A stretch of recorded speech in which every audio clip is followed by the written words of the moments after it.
Napakagandang lugar iyon dahil naroon ang Diyos. Lagi siyang naroon. Naway ang abala kong puso ay makapagpahinga sa iyo. Pakinggan ang ating kwentong gabay. Go ahead, Brother Mark.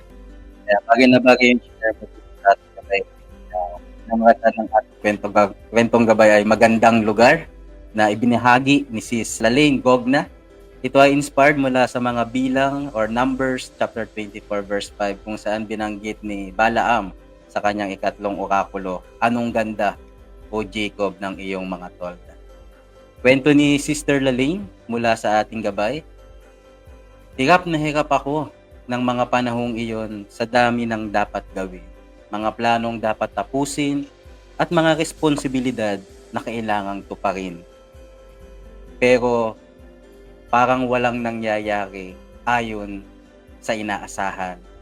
Hanggang sa napaupo na lang ako sa silya. Ang aking silya ay nasa sulok ng aming kwarto at nasa tabi ng bintana.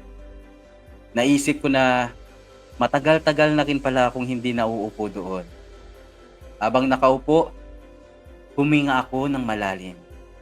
Hinawakan ko ang aking Biblia at ipinikit ang aking mga mata. Gusto kong umalis at gumawa, pero nanatili ako at huminga ulit. Pinilit kong patahimikin ang aking hindi mapakaling sarili. Hanggang sa makating ko ang isang lugar. At dumating ang katahimikan. Hindi kailangan ng mga salita at paliwanag. At napanatag ang aking mga alalahanin. Nanatili pa ako sa sandaling iyon para haplusin, mapakinggan, makita at matahimik. Napakagandang lugar iyon dahil naroon ang Diyos. Lagi siyang naroon. Siya lamang at ako. Wala nang ibang mahalaga. Wala nang iba maliban sa kanyang presensya. At iyon na ang lahat. Pagnilayan po natin, sa unang araw ng simbang gabi, ipanatag mo ang iyong kaluluwa. At manalangin po tayo.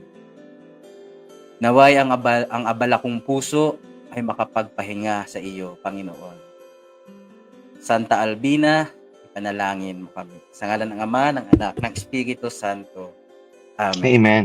Ganda nun. Naway tayo ay makapagpahinga, no? Sa piling ng ating Panginoon.